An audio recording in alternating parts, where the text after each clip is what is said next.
Hi guys, welcome to my channel. So ngayon papasok ako sa sa pinag-volunteeran ko. So bago pa lang kasi ako dito sa Australia. So I was here last December. And then nag-apply ako ng work. For now, wala pa ako nakukuhang work. Kasi naghahanap sila ng mga syempre may experience dito. And so far wala pa akong experience dito kasi kailan pa lang naman ako dumating dito. So I'm still applying. Pero for now, nagvo-volunteer muna ako sa Venice. It's op shop. Yung kumbaga sa Pilipinas, nagtitinda siya ng nagtitinda sila ng mga pre-love clothes or mga gamit na dinodonate. Tapos yung dinodonate na yon is binibenta namin. Then yung pinagbentahan nun, tinutulong yun sa mga sa mga nangangailangan dito. So siya, parang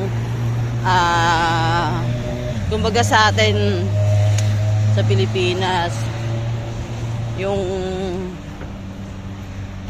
hindi ko maisip yung organization na yan.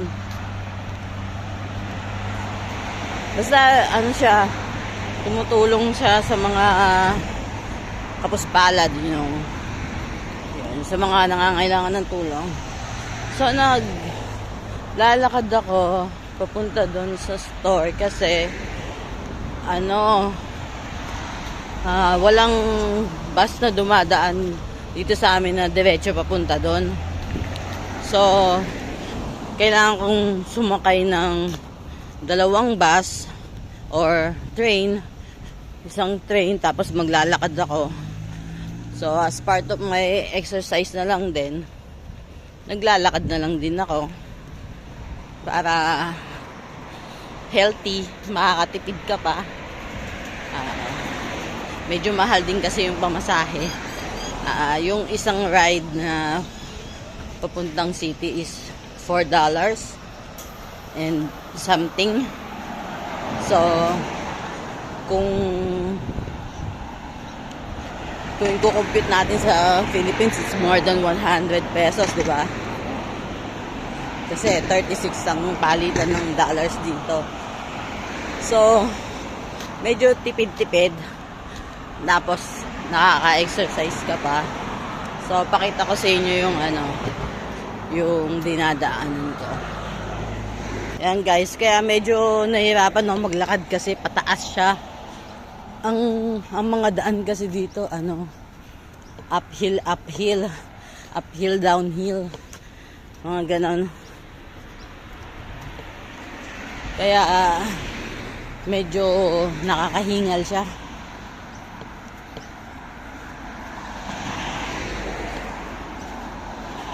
So makikita nyo naman, walang masyadong dumadaan ng mga bus.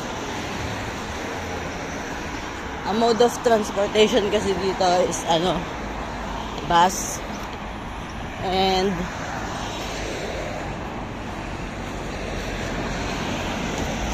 train lang. Kung medyo may pera ka, pwede kang mag-taxi.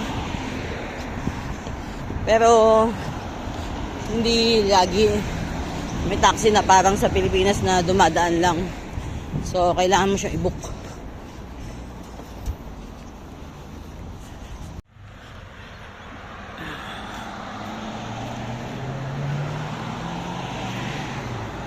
Medyo private nga pala mga tao dito. Hindi pala medyo. Private pala talaga sila. So hindi mo sila pwedeng kuhanan.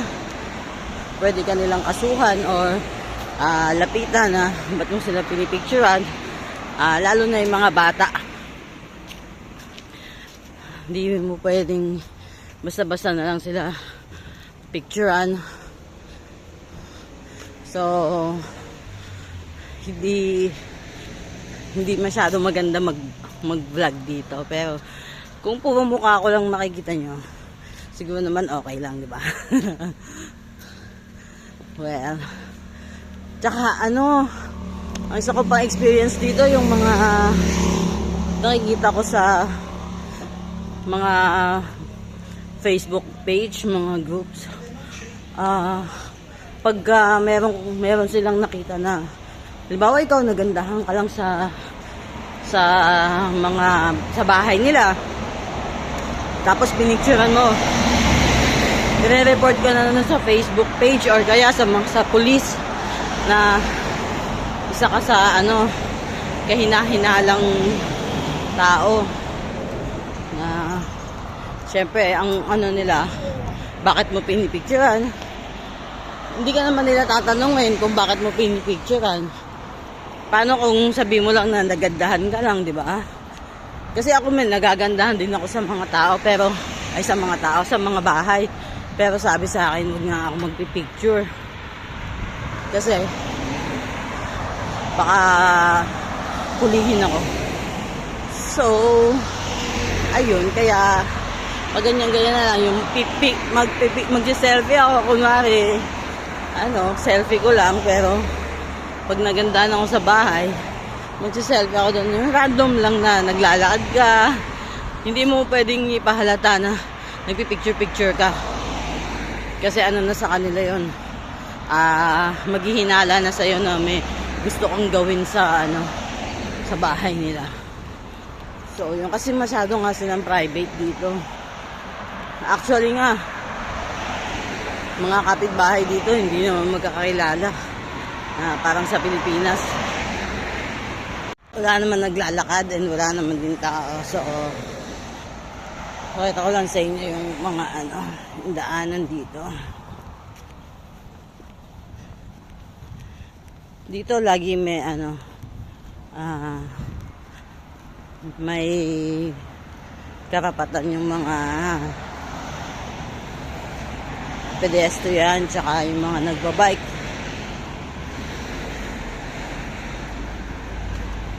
So lagi kang pagbibigyan, sila ang magi-stop.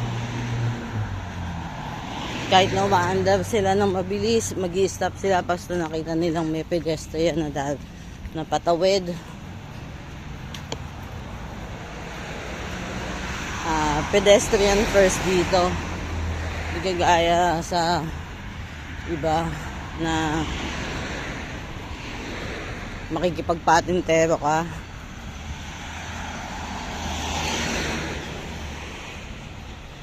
Ayan, meron ng dito, meron ng bus na dumadaan dito. Pero medyo malapit na ako sa work ko, kaya kaya hindi na ako sasakay. Ilang kanto lang kasi yun sayang naman, di ba? Tsaka ang flow ng traffic dito napaka-okay kasi lahat ng daan merong giveaway. So isipin mo, titingnan mo, merong mga daan na ikaw ang magi-giveaway, automatic na yon.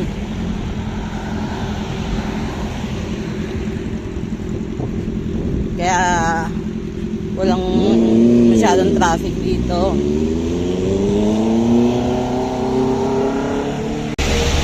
Medyo matao na dito.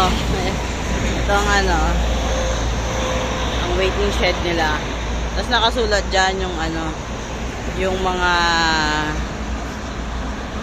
kung anong bus number to na dadaan na yan sa taas. Sa taas dito, ayan, nakasulat dyan kung ano yung bus na padating. So, meron silang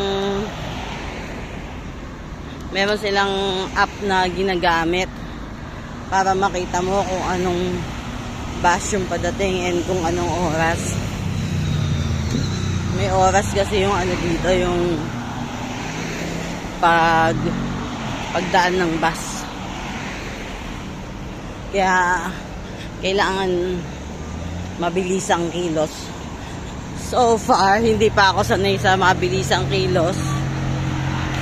Kasi anytime sa Pilipinas, pag gusto mo sumakay ng bus, makikita mo ang dami. Or may jeep. Dito kasi wala. Tsaka dito kasi merong certain area lang ng bus station. Mga ganun. Kita nyo sa nilakaran ko mula kanina. Isang bus station pa lang yun na nadaanan natin. Ayan guys, pataas na naman. Kaya hingal na naman ako. Winter din kasi ang season ngayon dito, kaya medyo nakakahingal maglakad. Ang hirap huminga.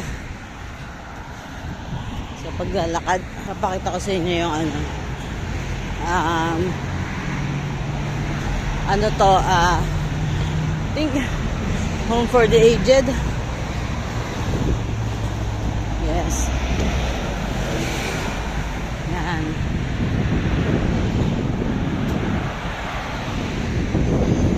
Kita nyo. Ayun, nasa kabilang daan. I think it's that Queen Alejandra Home Community Center. Yes.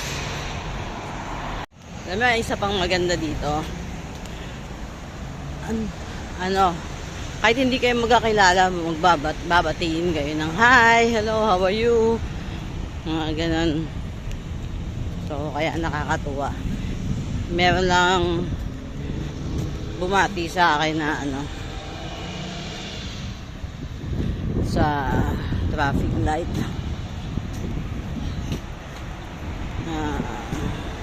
Pero hindi ko siya pwedeng i-video syempre. So, ito yung sample ng school nila. High school to. Look. Ayan. So, malapit na ako sa work ko. So, naglakad ako na for 30 minutes. So, okay na nalakad yun. Pakita ko sa inyo yung work ko. Pero hindi ko pwedeng pakita yung loob eh. I don't know kung pwede pala. Pero ayokong i-try. Baka mapagalitan ako. Alam niyo yun. So, malapit na tayo. Pakita ko lang sa inyo yung mga displays.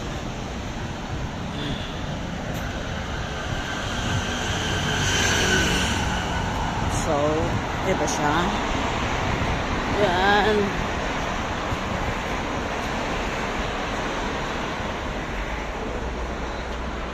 Yan, Venice. So, tingnan natin. Yes. Ayan.